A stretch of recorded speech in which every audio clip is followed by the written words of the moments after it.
The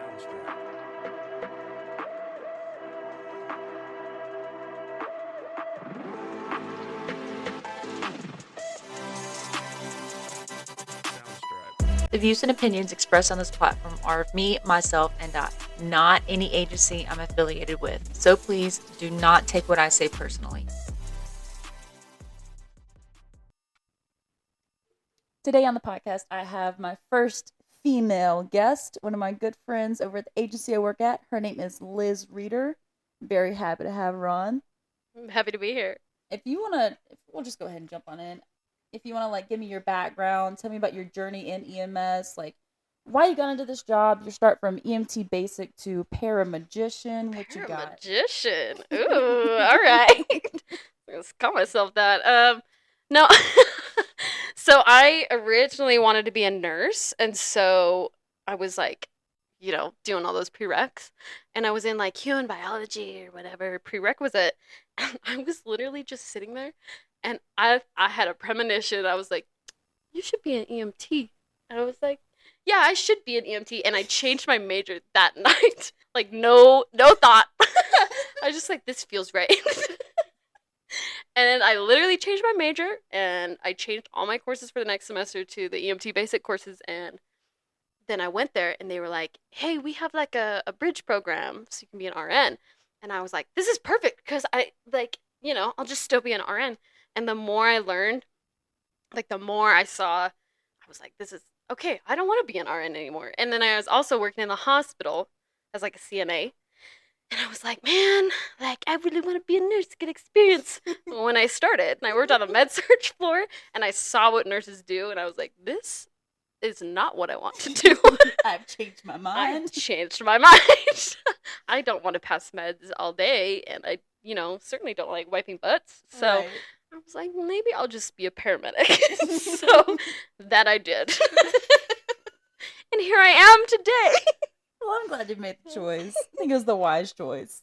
Yeah, well, I love it. I think I have a hard time, in a controlled environment. I don't know. It's some people thrive on that, but I don't. But it's so fun. We get to be, driving around, and I'm I'm getting paid to go to Maverick right now.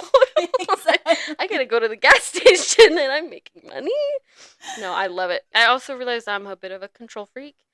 The first time I got in the back of the ambulance by myself. You do all your student rides, and then you do your, work FTO training rides, whatever. First time I'm in the back by myself, I was like, man, I should do an EKG. And I, turned to look at my preceptor who wasn't there. Oh. And I was like, I can do an EKG. I don't have to ask anyone. I can just do it. And then I just became power hungry. I don't know. So how long have you been, in EMS total? What's, your lifespan right now of EMS? My lifespan. I've been on my own, I guess, a paramedic for 10 months. But before that, I worked in the hospital in the ER. So it's not they're totally different. They are, completely different realms. So I've had a couple... Before I was a paramedic, I had, 3 years of hospital experience. Mm-hmm. So I have that. Before being a medic, did you work on the ambulance at all, or was it a whole different world? It was a whole different world. The only ambulance experience I had was my student rides as a medic. But I also got my medic in COVID. So I my EMT basic class was I remember the February where everything shut down. I was in my basic class. So I didn't get any experience on the ambulance until I was a paramedic student. Dude, that's hard. Which was wild, but commendable though. I know. Proud of you. Yeah. It was nice. I don't know, but I feel working in the hospital really helped me, especially working in the ER, because I had the doctors right there and nurses, and I got to see things come in. You know what I mean? I think it helped to see that side before going into something completely unhinged and just, which I love. Okay, tell me about one of my favorite things right now. I think about, ever since you showed us this, I think about this on almost a weekly basis. Amazing. Tell me about what you got. So when I worked on the med surg floor, you meet a lot of interesting people. So I had this patient, and I'll just describe him to you. He's 6'5", maybe, standing up. But he was there for an amputation, but it was like at his hip, because he had such bad like diabetes. Like he did not control anything, and so I say 6'5" standing up because he like couldn't walk. But he was there for an amputation, and I was his tech after the surgery, and he had like a beard all the way down to his belly button, like those serial killer glasses, like smells like smoke. You know what I mean? Like just awesome. And then he was just the most wild friend I've ever met. Like, and what he would do is he would be like, I'd go check on him, and he'd be like writing furiously, like with his pen. And he'd be writing these stories, and every night, I had him like 3 nights in a row. He'd be like, "Would you go copy this for me? Make like 20 copies." I'm like, "Okay." 20? It's not my paper, so I said yes. I'm like, this is coming out of my paycheck. Anyway, so I'd make him these copies, and he ended up giving me this book that he wrote. It's a children's book. Because he just wanted to influence this generation. I don't know. but he also, on his like last night there, we discovered that he was smoking pot, and we found his pot stash. So you're like, why does it smell like weed in here? And we took it away, and he got really mad. So he wrote me a letter, and I will read it to you because it's anyway, it's almost religious for me. So. All right. Rules are for fools. You are one. Follow along. You go to school your whole life long so you can sing the same old song your elders did. Sing along. It does not matter, right or wrong. Follow along. Do what your teacher, preacher, elder programmed you to do. Listen to the law. It can't be wrong. So what in it makes it wrong for me to have my pot? In the hospital. In the hospital. The con. He lives next door. Rules. Okay, I can't even read this. Rules the fools that live here, these United States of America. But the rule change from door to door, from rich to poor, floor to floor, state to state. How much you pay for your license.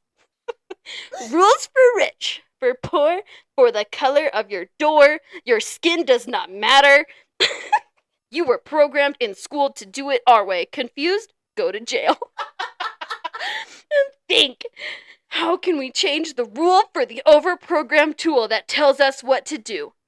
The end. I feel like I need to like snap. It touched me. It's poetic in a way. I know. It's like he just had a lot of feelings, and he shared them, and I just really appreciate. Mad respect. Yeah, my favorite part is probably go to jail. Do you want to hear his children's book? I would love to hear the children's book. All right. Cheerfulness is wisdom. Oh, that's actually cute. That's cute, I'm gonna yeah. put that on my wall. Showing true, is it understanding? There are always too many variables to be sure. To know for a fact. Wisdom is understanding. Nobody knows all. Then smile and keep moving. They will bury or burn you if you don't. This is titled Random Thoughts. My new book. Most people, in quotation marks, peepholes, spelled peepholes, are you? Yes. Will not even try to comprehend. They will not keep up. So apparently this book is like so intense that most people won't comprehend it. Oh, but it's a children's book. Yeah. Okay. But what? Okay. I'm sorry. I like read this. I don't know what. Okay. Shock therapy from head to toe. One body, one mind. Coma equals shock. What can it hurt? Deep thought? I don't think so. All right. Plant and grow. Do not be slow. Okay, I will help you. All I hope will too. And then it says Fredonia, Arizona, Amazon. That's what we will call us. Or our organization. We can do what we want. Plant and grow a seed in your mind. Oh, he called himself the Blue Sage. Oh. So. Wait, is that his number on the bottom? Oh my gosh, that's his phone number. And then He wrote bugs with a question mark and then drew a picture of a spider. That's amazing. Aw. Oh, cute. Okay, all right. This is the story. So, chapter This 1. is This is it? This is the children's book. All right. I cast a smell on you. You will always smell of a dirty cell in prison, the mean witch said.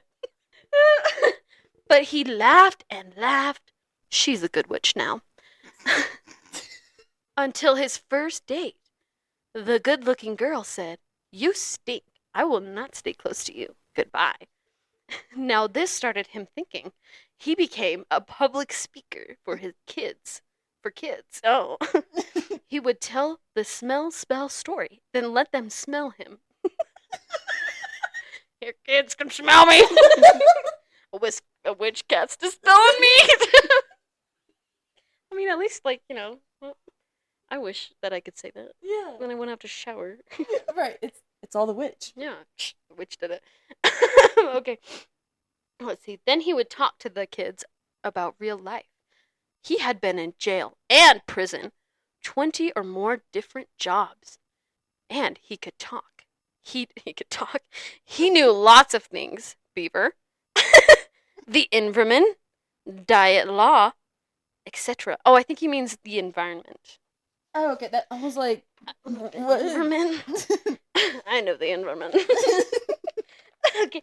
He knew many things, but he could always change his mind. Hey, I actually like that Yeah. philosophy. I can always change my mind. With new knowledge, understand he was always open to new.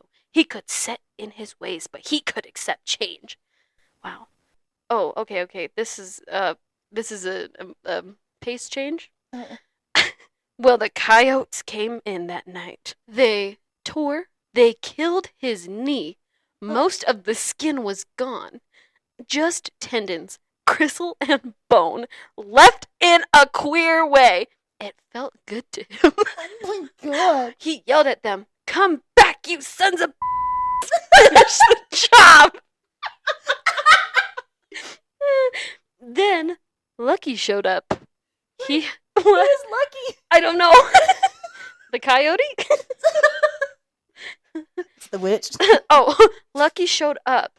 He had another head of pot and let Lucky clean up his knee. The doctor said no one has that much mind control. You're wrong. He does. So, mind control. Is this like an allegory of his experience? I want to say yes. Like, has he been to prison? And has he had 20 plus jobs? Did a witch cast a spell on him? Maybe he was a little stinky. It all comes full circle. I know. Well, I'm trying to think, like, because he had his leg chopped off. Yeah, maybe the You know? wolves or the coyotes or the diabetes. Yeah, I mean, I guess that would make sense. Like, it's just his perspective. Also, fun fact about this patient, he was upset because they took his leg. They, like, chopped it off.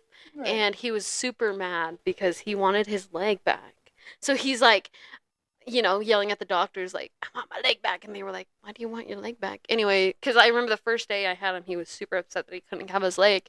And then the next day, he's like, all happy and jolly. He's like, "Guess they gave my friend my leg." Like, what are you talking about? The doctor was like, "I guess it's your leg." So you can have it, I guess. His friend came in and got his leg and took it back to this patient's house and buried it under the tree for him because this patient wanted to give back to Mother Earth. So he was like, "I need you to bury my leg under my tree."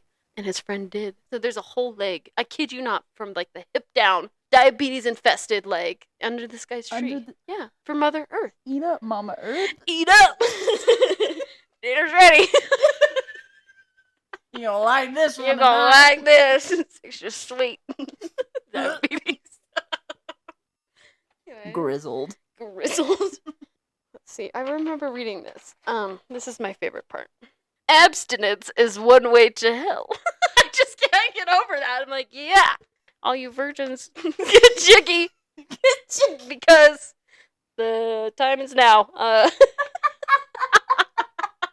You know, I mean, free love, right? I just, you know, feel really inspired. Laziness and all is another. Alcohol is a big help If you want to fix anything in your body or mind, go for a walk. Oh, Be happy. You can. Your past will not last unless you let it. Wait, that is so good. that's actually really good. Crap. There's like nonsense, and then he drops like a diamond like that. I'm like, maybe he knew I needed this. Oh, see, here it is. Talk to your dog, yourself, get better. Our deeds follow us, and what we have done have been makes us what we are.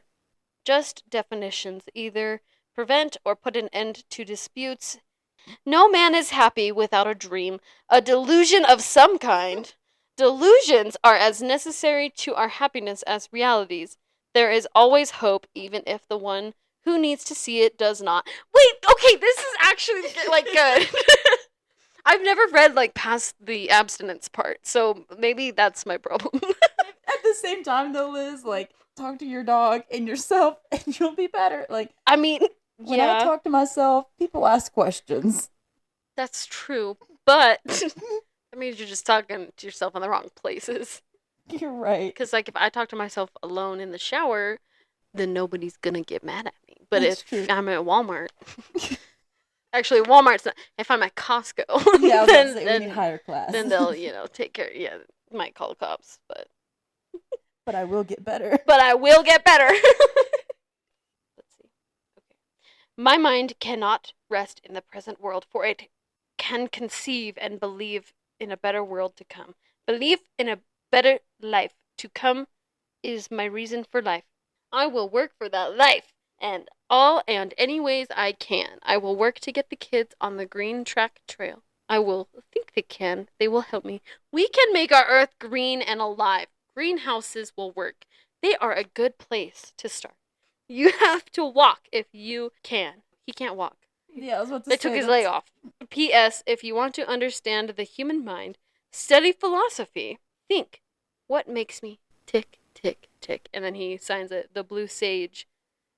Anyways, yeah. So that's the last page. Did you learn anything? I learned a lot. I feel like my fifth eye is opened. I was gonna say, I think I need to pray about this. A little bit of higher power insight into this Yeah. one.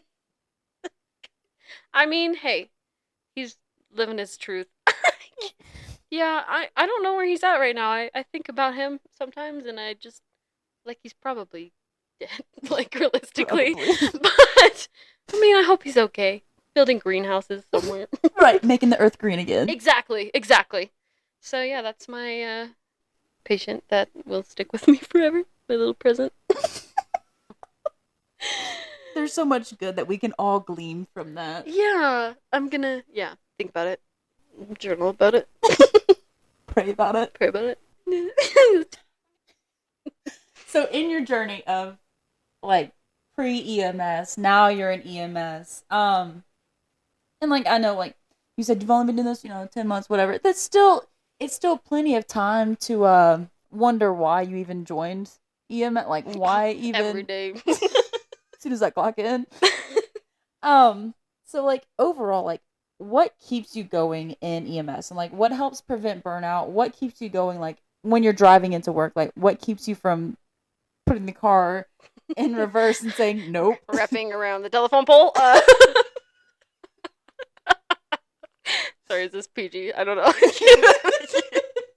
But no, I feel like when I first started, like when I first was on my own, like I literally every day I was like, I hate my job. Like this is the worst thing that's ever happened.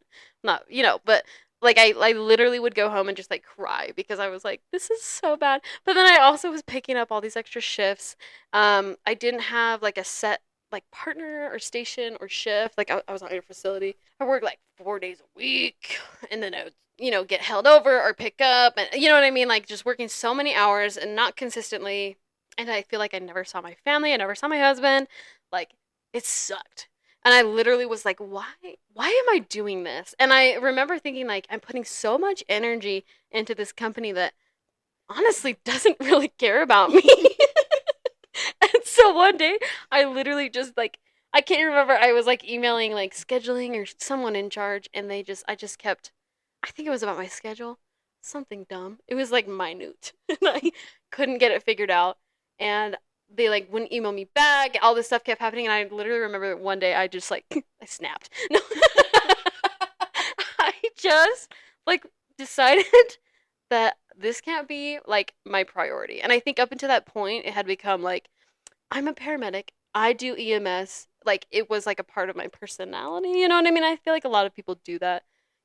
We are paramedics. Like, Right. and it is a huge part of our lives. But I think I had been almost defining myself as like a paramedic. But then I had to like, so I like took a step back, stopped picking up so many overtime shifts, and actually figured out who I was as a person. Isn't that crazy? Wait, there are lives outside of this job? Dude, it's amazing. Plot twist when I told Liz, like, yeah, come over to my house. We're actually in the station right now. We're actually, yeah. I'm in the back of the ambulance. Alexis is starting an IV on me. Her eyes are closed. Help. When I first started it, I did not have it in accordance of like what medication I should give. Like it was always like is getting past that like can I do this like approval for my preceptor, and then realizing like there's nobody here. Like you have your partner, but like they're driving. Yeah. You know what I mean? Like I don't know, and I feel like going in with confidence, especially being a woman in EMS, dude. Like that segue.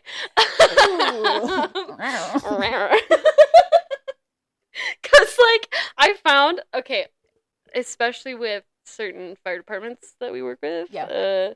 if I don't go in, like, balls swinging, like, they will walk all over me. And that was, like, a hard lesson I had to learn when I was first, because you wouldn't know this, but I'm really shy. What? I know. But your favorite color is orange. But my favorite color is orange. I know. How did you know that? We talked about it one time. Oh, cute. You remembered. I didn't even remember that. Because it's so you, Liz. Oh, I'm gonna cry. Anyway. There are no emotions here. Oh, I'm sorry. This is EMS. Rein it in. This is what you get as a female. But I can't. My hormones. We could talk about that though. Like, I feel like there's like an expectation in, what's the word? Society. You know what I mean? Like, women have to be feminine and blah, blah, blah, that whole gender role, whatever. And then you come into EMS, and I feel like you hear paramedic or firefighter that they're think like macho man, and then you think of a female one, and they're like, ooh, she's just one of the guys. You know what I mean? Right. It's like I feel like there's a standard, and I feel like I don't meet that standard. I'm like, oh my gosh, guys, hey, what's up? I can't lift more than 20 pounds. So that's been hard. I don't know, like, I feel like I've never personally been, like victimized or prejudiced upon for being a woman, but I do lean into that stereotype a lot. Like, when I had, like, my partner, my male partner, I'm like, will you lift the gurney? I can't do it. This is heavy. This is so heavy. Like, even with like me and my partner, we're two girls, and Jamin's smaller than me, so like I don't mind. Even like recently when I worked with another girl, like she's even smaller than my regular partner, so I wouldn't even say it's a double standard, because like I'll call for the fire department, and then when they get there, I'm like lifting stuff and like trying to prove myself. I know my limits. Right. No, okay, the biggest thing for me is the confidence with the fire departments. Yeah. And I feel like it's what you said, like, you sometimes feel like you have to prove yourself, even though you don't. So, yeah, I had a call. It was a car accident. It was me and Donovan. And it ended up being a trauma 1, but on the way to the call, the notes said, like, extrication required. Get out the spreaders. She's literally walking out of the car. Literally. And then, like, the next note is the door is open. So, if you listened to last week's episode, you heard at the end where, after Tyler's amazing story about the patient that got ROSC and they flew him out and all this stuff, just a really good outcome of a patient, I had to explain what happened because the audio cut off. And I don't know why. I don't do technology. I don't know if it's my equipment. I don't know. Anyways, on this episode, even though I recorded it in person with Liz, my mic kept going, but Liz's mic just shut off. I still don't know why. I've had to switch the cables of the two different mics. It's just very frustrating. It is significantly, sorry, Mom, it's pissed me off. I'm very upset because I'm going to have to talk out the rest of that call on top of, there's another call that we talked about with Liz's weirdest call. And like, I lost that. And it has disrupted the flow. Anyways, what happened with Liz's call was that what transpired with the patient was that the patient was swerving around on the road and ended up crashing into like this ditch that was like a concrete barrier and just not a good environment. And he was going around 45 miles per hour, had no brakes, and just crashed. So when Liz got down to the patient in this ditch area, he was pale, cool, diaphoretic. He had a thready pulse, and he's clutching his abdomen in obvious pain. Liz talks about how like the door would open, but it wouldn't open all the way. So yes, the patient could have gotten out with the size that he was, but the fire department captain got there and was like, "Okay, so how do you want to extricate?" And Liz is explaining to him like, "We don't need to. We need to get him out of here. This is not what he needs. He needs to get down to the surgical center." All the while Liz is like holding this patient down by the shoulders to keep him in the car because he's trying to get out. The fire department captain is debating with Liz, and up ahead, like on the ground level, basically, like where the ambulance was parked, somebody had the cutters and the spreaders and all that, and were literally going around Liz's partner behind his back, quite literally, with all of this stuff. So instead of having this pissing contest match with the fire department versus EMS and all that stuff, they ended up it was evident that they were going to get their way. So the fire department extricated the patient, took 20 plus minutes on scene still. So when they got the patient in the back, the fire department crew, like, they all hopped in. So it's like 7 plus people in the back of this ambulance, and they zone in on this patient's leg that's cut, but like has controlled bleeding. So they bandage it, and they're asking where the bandages are, and they're doing all this stuff until finally, like, Liz and her partner tell them, like, you guys need to get out. One of them stays because he's trying to do a 12 lead. Nobody asked him to do a 12 lead, but he's doing a 12 lead. They're on their way to the hospital, and the patient becomes confused, and he's asking the same repeated questions, and it's obvious like he's about to crash. So Liz listens to the lung sounds, and they're diminished. He's wheezing, all while he's still clutching his stomach in obvious pain on the backboard. Anyways, came down to it that the patient had a dissected inferior vena cava and a liver that the surgeon said it was the worst he's ever seen. Like, they opened the patient up, and they could not tell what it was. Turns out it's the liver. So it all came around whenever they dropped off the patient, like maybe an hour-ish later, that the patient had actually coded on the surgery table. And Liz was beating herself up about it, but, thank God that the patient was extricated, had his controlled bleeding cut on his leg bandaged, and they were trying to get a 12 lead, right? So Liz and her partner were actually called about this entire event in this scene and this entire call because, like, the trauma surgeons were mad that the patient didn't have a C-collar when the fire department was like the entire operation of the extrication. But like I told Liz, who's calling the fire department about their prolonged on-scene time due to the extrication? Nobody. And this is not like a jab at firefighters. This is not a jab at the need for extrication because you have to sometimes. But anyways, so we talked about the importance of like just having that confidence on scene to be able to like look at the crews and look at everybody on scene, including family, and saying like, "Hey, this is what we're doing. This is my final say. Y'all need to take a step back. Whatever you need to do because you know what's best for the patient." So we then talk about the importance of being able to like dissociate between this job and having enough respect for yourself to know when you need to stop. Like the recurrent theme I've had on the last few episodes where everybody said, the best advice is to know when to stop, when to self-reflect, and know your limits of when you're pulling too much overtime, when you need to take care of yourself, the importance of having a hobby and being able to like have that other life outside of EMS. We also kind of talked about the need to uplift ourselves and our confidence, but also even more so, if not as equally important, is uplifting each other in this field and giving grace when someone makes a mistake, not to throw them under the bus, but in the idea that we have to have each other's backs because there is no perfect provider. So when you make a mistake, you want somebody to show that same amount of respect for you, that like if you need to be talked to, yeah, sure, but also like don't go throwing people and throwing shade and all, just having each other's backs. And another reason I'm so mad that the audio cut out and it just was trash, because we talk about Liz's craziest call. Um, Basically what happened was that Liz and her partner had a new hired medic that day. Our setup is that there's somebody driving, the new hire rides up front, and then the other medic or whoever rides in the back. So they went to Subway, got everybody a little sandwich, and they're driving back to the station, but they got a call for a medical alarm. It was a pendant push. So they're on their way, but they forgot to tell the medic in the back. So when they pull up to the house and the garage doors open, um, the new hire medic like went to the patient first. Liz is getting out. The new hire medic is coming back saying, "Hey, she's agonal breathing."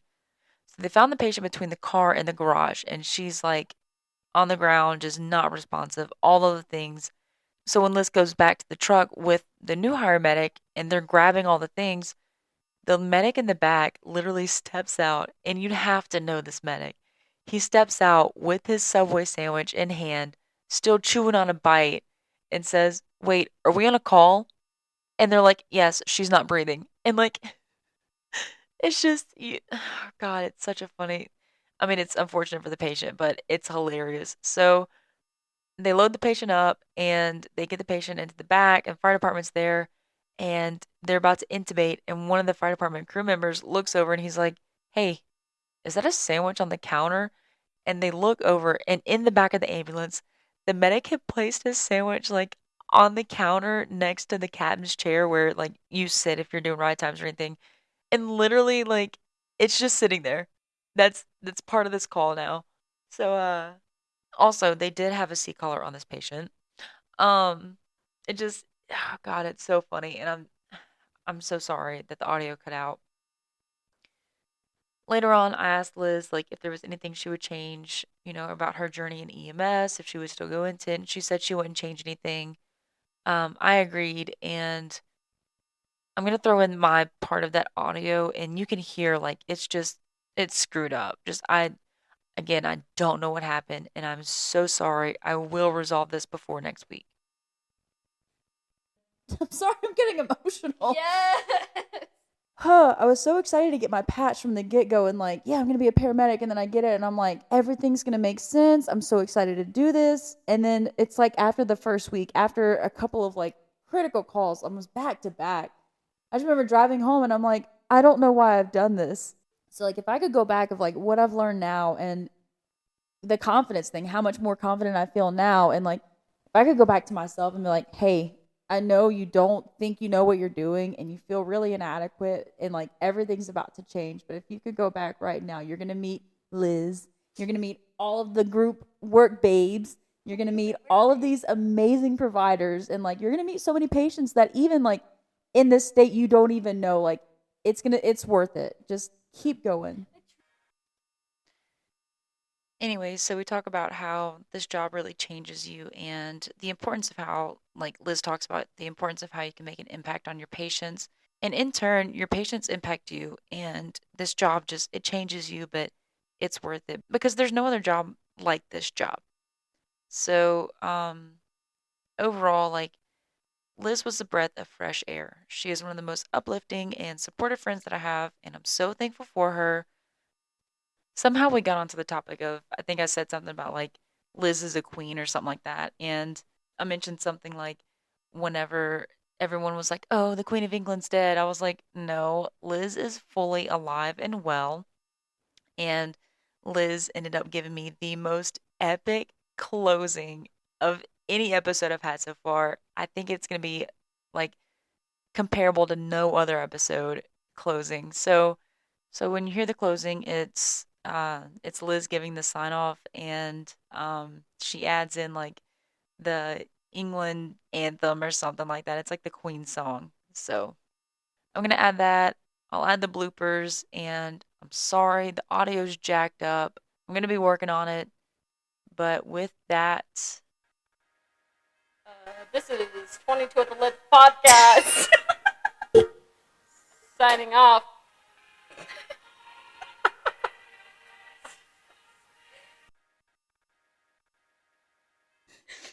a show, EMS Unhinged. Unhinged. You should title this episode. EMS Unhinged. Unhinged. It's just me breathing into the microphone. I'm sorry. Get little syringes and like rake them across the mic. The crinkle of the EKG paper. And then the monitor just. Yeah, we gotta circle back on track here. Welcome to 22 at the Lips podcast. I'm your host, Alexis Hardwick. Spot on. I'm gonna start wheezing.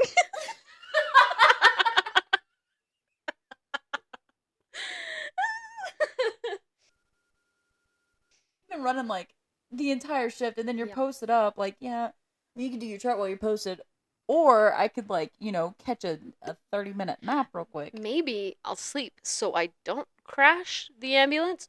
Maybe I don't want to accidentally cut my patient. I don't know. I'm trying to think what I'd do.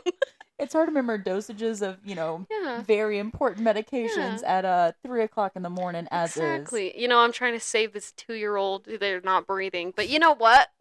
I did my chart. I might not know the dose, but I did my chart. It's all about patient care. Patient care. Don't worry, Mima. You might not be able to breathe, but I will document this. It will be documented thoroughly. Thoroughly.